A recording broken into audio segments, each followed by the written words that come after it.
Ito ang nakakagulat, viral at trending ngayon sa mundo ng social media, ang balitang hindi ipinapalabas ng mga bayarang media. Patuloy ang pamamayagpag ng agila na si Vice President Sara Duterte. Hindi na mapipigilan pa, isa na namang patunay na sa kabila ng samut-saring pambabatikos at walang katapusang pagdinig na di umano'y pamumulitika lamang sa Office of the Vice President. Ngunit sa kabila ng ito, patuloy pa rin ang pagtitiwala at pagsuporta ng taong bayan dahil tila nilampaso nga ang lahat ni Vice President Sara Duterte sa inilabas na bagong survey para sa darating na 2028 presidential election at tila binasag naman ang katahimikan ng dating Pangulong Gloria Arroyo. Harapang binatikos ang Marcos administration dahil sa tila samut-saring mga issue ng pamilyang Marcos sa ating bansa. Gaano kaya ito katotoo? Ating alamin. Sa kabila ng lahat ay tila patuloy pa rin ang pamamayagpag ni VP Sara Duterte. Ayon nga sa WR Numero Research sa kanilang 2028 presidential survey ay tila nangunguna itong si VP Sara Duterte na mayroong 29% at sumunod naman sa kanya itong si Idol Raffy Tulfo na mayroong 19%. Pumapangatlo naman ang dating Vice Presidente na si Leni Robredo na nakakuha ng 12%. Ang ikaapat naman ay si Senator Grace Poe na nakakuha ng 4% at ang ikalima naman ay ang dating senador na si Manny Pacquiao na nakakuha ng 3%. Tila nasa ika-anim naman na pwesto si Senator Amy Marcos na nakakuha din ng 3% at nasa ikapito naman itong si Robin Padilla na nakakuha ng 2% at ang pinakakawawa na nasa hulihan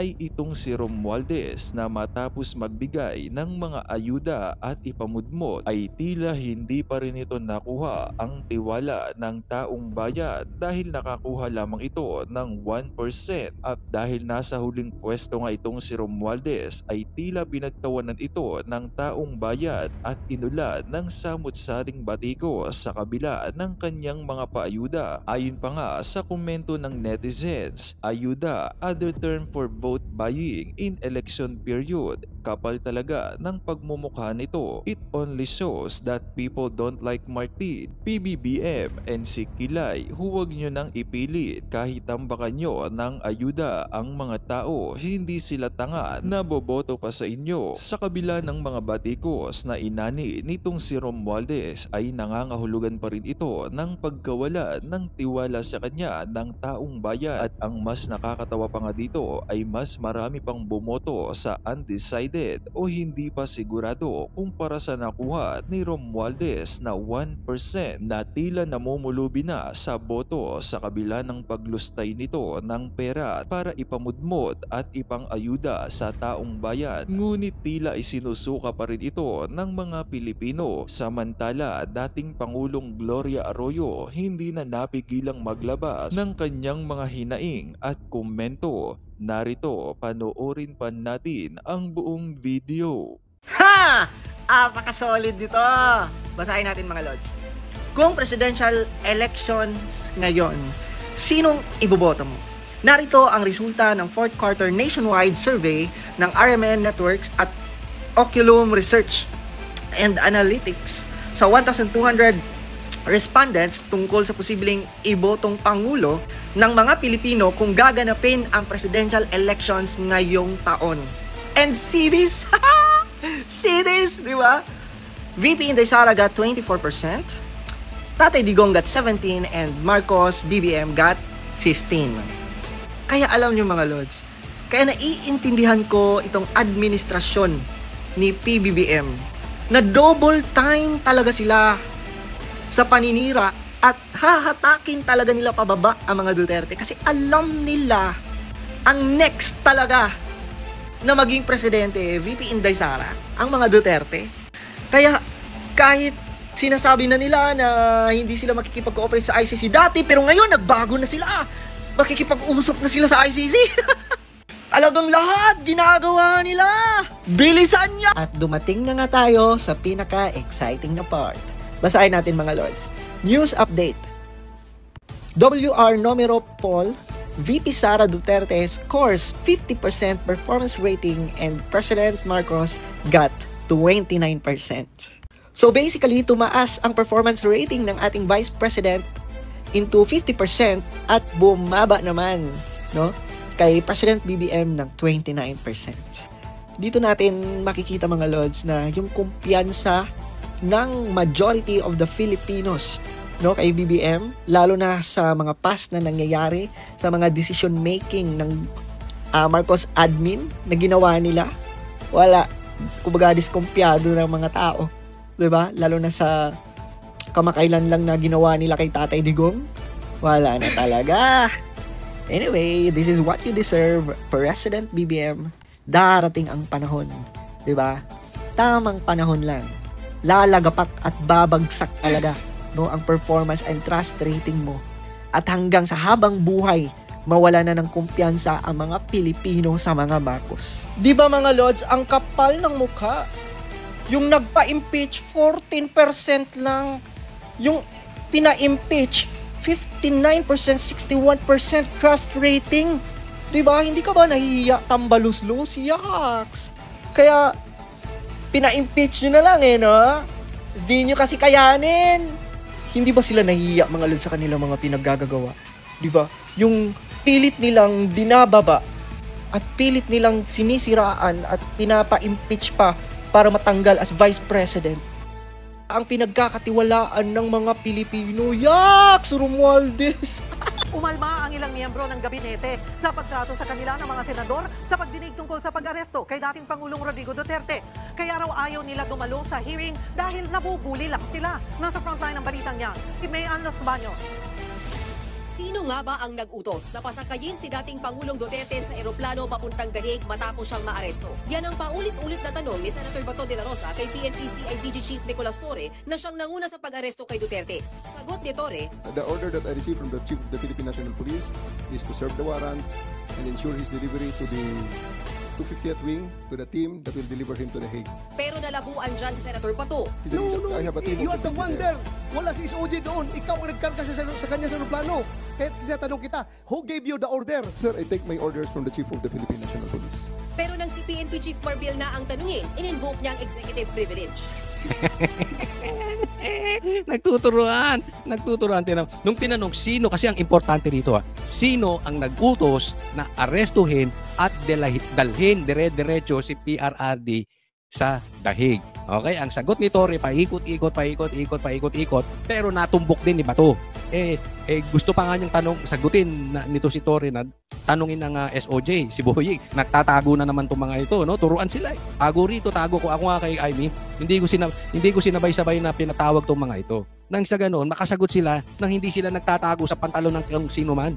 Di hayaan mo si Torre ngayon sumagot. Sa susunod, si Marbil naman ang tawagan mo. Sa susunod, yung magkapatid na Rimulya. Diba? Para hindi sila kasi nagtatanong lagi silang nakatago kay Boying Diba?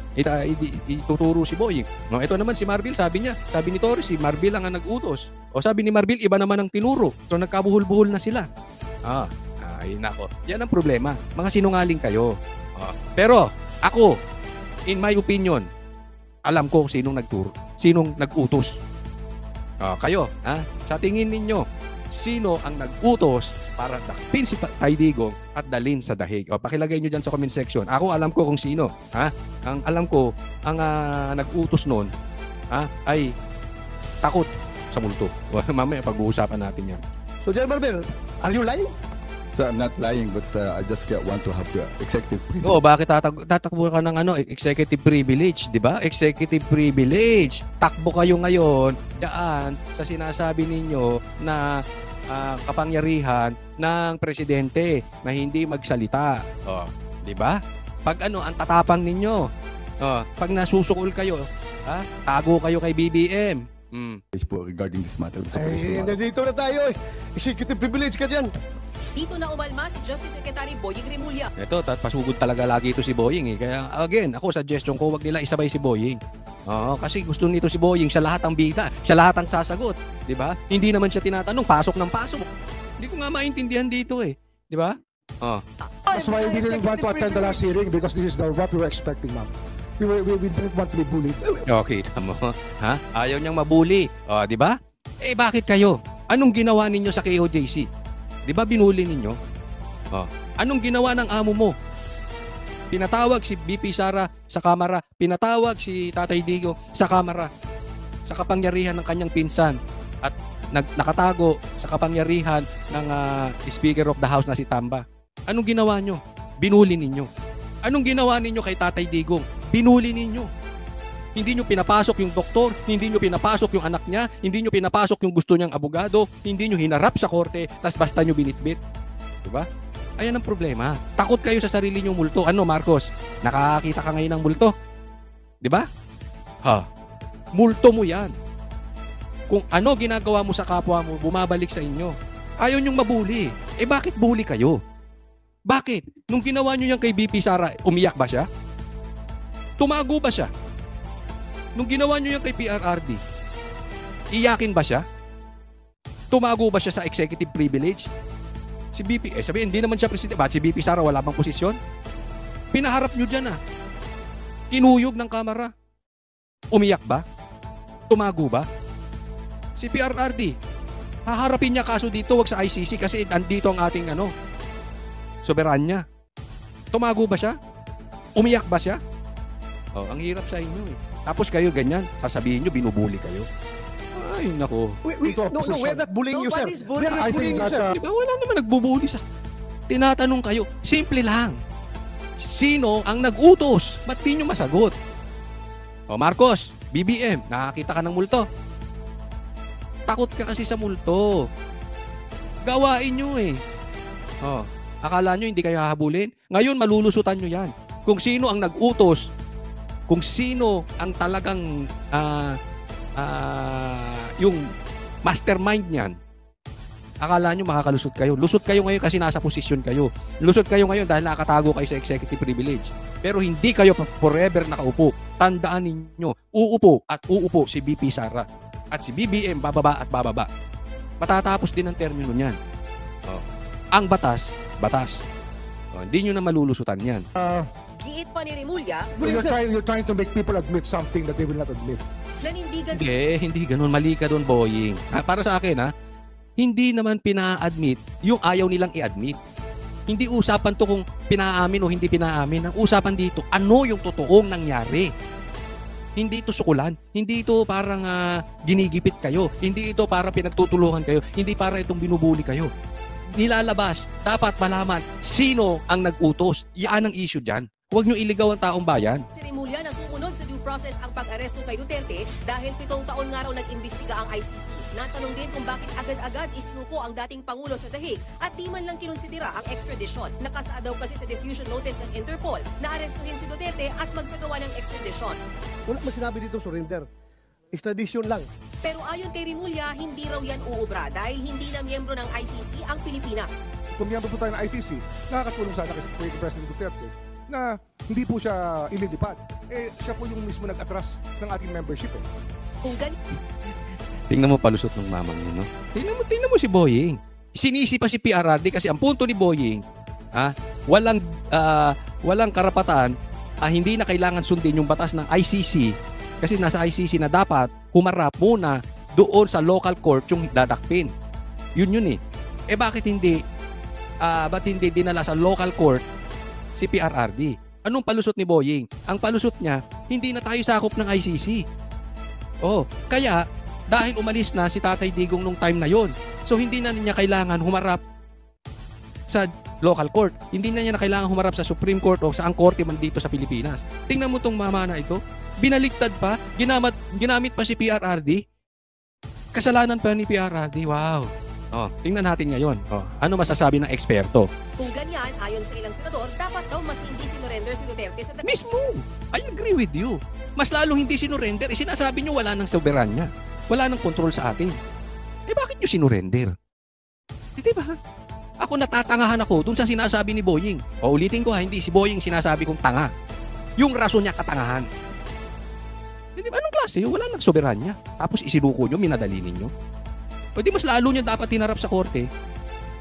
Sabi, syempre, Kampi yan eh. Si Aimee tsaka si Bato kay PRRD. Hindi po. O, papakita ko sa inyo, hindi lang sila. Dahig at ikinulong na lang sa lokal na korte. Yun ang best judgment namin. Yun po ang tingin namin na mabuti po sa ating bansa. Ayon naman kay dating Supreme Court Associate Justice Adolfo Azcuna, legal ang warrant Ayan na sinasabi, okay? Meron ngayong, kasi banggit before na may patungkol sa mga justice na legal daw ang pagkakahuli kay PRRD. Ngayon, ito. Justice din. Ulitin natin. Justice Adolfo Azcuna, legal ang warrant of arrest na inisyu ng ICC.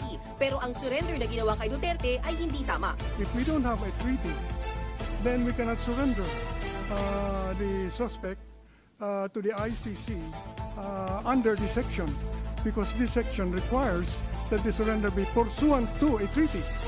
Di ba ang liwanag nun? Legal yung warrant of arrest. Bakit? Wala tayong jurisdiction sa ICC. So pwede silang mag-issue ng warrant of arrest. Pero ang problema dito, yung hindi pinaharap si PRRD sa korte natin. Kasi hindi naman natin kailangan silang i-recognize dahil meron tayong sariling batas, meron tayong soberanya. Sa katunayan, hindi nga natin kailangan dalhin sa ICC. I still believe hindi dapat natin dalhin sa PRRD sa ICC kasi gumagana ang ating batas. But in any case, pagtatalunan pa yan, just in case, for discussion purposes, kung kailangan siyang dalhin doon, sakaling kailangan talaga, kailangan pinaharap muna natin dito. Kasi nga walang treaty. So yung pagkaka-aresto kay PRRD at minadali, yun ang illegal. Tingin ni Azcuna, posibleng nagkaroon ng pang-aabuso sa proseso sa pag-aresto kay Duterte dahil hindi muna siya idinaan sa korte sa ating bansa. Mismo. Ayon pa sa ilang eksperto, ang hindi pagdaan sa lokal na korte bago isinurrender si dating Pangulong Duterte sa dahig ay maaring tignan bilang violation o paglabag sa ating sariling konstitusyon. Maituturing daw kasi ang extrajudicial rendition, bagay na kailangang resolbahin ng Korte Suprema. Sa gitna naman ng Alam nyo puntahan muna natin, napaka-importante na talagang dumaan, okay, sa korte natin. Kasi alam mo nagiging rason na itong mga ito. Si Torre, nung pumasok sa KOJC, ang sinabi niya, papasok kami sa ayaw at sa gusto ninyo. Saka na lang kayo magreklamo kung gusto ninyo, magreklamo kayo kung sa korte. Anong sinasabi nila dito kay PRRD? Dadaling ka namin, isasakay ka namin sa eroplano. We will do this the hard way. And what do you want? The easy way or the hard way? Dadaling ka namin doon sa ayaw at sa gusto ninyo. Saka na lang kayo ulit magreklamo. Exactly po. Kaya tayo merong batas na due process. Dahil ayaw natin yung ganyang sistema. Alam mo tong sistema ni Torre na ito? Ito yung tinatawag nating baryotic system. Diba? Uso yan before. Huhulihin ka namin. Sa presinto ka na magpaliwanag. Hindi na umuubra yung ganon. Meron tayong batas. Dapat ang paghuli may due process. Hindi pwedeng huli ka ng huli. Unless, kunwari, in act, halimbawa, may pinatay, may pinapatay, may nire-rape, may nag-snatch, syempre huhulihin mo yan, dadalhin mo sa presinto agad-agad. Pero hindi yung act, katulad niyan. Meron daw pinatay si Tatay Digong na 30,000. Sabi ng ibang mainstream media yan. Sabi ng mga ibang NPA yan. Sabi ng ibang mga komunista yan. Pero hindi naman totoo according to Tatay Digong. So yan, kailangan dumaan muna sa proseso. Hindi pwedeng bintang ng bintang. Nakita ba nilang pumapatay si Tatay Digong? Meron ba silang dead body? Wala, di ba? In short, dapat dumaan sa korte. Kaya yung sinasabi nitong si Torre, para sa akin, katangahan. Napaka-baryotic, napaka-utak baryo. Dapat ito sa gubat. Huhulihin kita basta sa presinto ka na magpaliwanag. Payag ba kayo ng ganun? May problema tayo dito. Kasi pwedeng gawin sa'yo, sa akin, at sino man sa atin. Magpapalabas sila ng warrant of arrest sa ICC, tapos basta tayo bibit-bitin doon, hindi tayo idadaan sa korte, at anong sasabihin? Sa presinto ka magpaliwanag, doon ka sa Hague magpaliwanag. Napakadelikado ng ginagawa ng kapulisan natin sa pangunguna ni Marbil at ni Torre. Yan ang kailangan makorek. Kaya nga merong hearing na ganyan. I agree with this hearing. Pigilan natin with all our reasoning yung ganyang klaseng prinsipyo ni Torre. Nasa presinto ka na lang magpaliwanag, gagawin ko yung gusto kong gawin. Hindi po pwedeng ganoon. Napakadelikado niyan. Yan po ay nagmimistulang martial law. Wag, alam mo, may problema itong mga ito kasi lagi sila nakatago sa executive privilege. Ano sinabi nila Aimee? Mag-executive session na lang. Ano sabi ni Boying? Ayaw nila ng executive session. Kasi executive session, mag-uusap sila at yung sagot, di ba kasi executive privilege, ang sinasabi doon, Hindi nila kailangan sagutin yung mga tanong. Karapatan niya ng executive. Pero sila Torre, hindi naman part ng executive eh. Di ba? So, mali ang pagkakaunawa ni Boying sa maraming batas ng Pilipinas. Abogado pa man din siya. So, sabi, suggestion, executive session. Anong naman itong executive session? Ito executive session, tatanungin sila in private. Doon nila sasabihin yung mga sagot doon sa tanong. Anong sabi? Ayaw nila. Dahil ayaw nila Boying, dahil sabi nila, lumalabas daw yung mga pinag-uusapan sa executive session. Ibig mong sabihin, Boying, wala kang tiwala sa sinasabi ni Amy? Ibig sabihin, Boying, wala kang tiwala kay Bato? Ibig sabihin, wala kang tiwala, Boying, sa sistema natin dyan sa Senado? Sinong paniniwalaan mo, si BBM lang? Naku, anong klase ito? Hindi ko maintindihan tong mga pakulo nitong si Boying.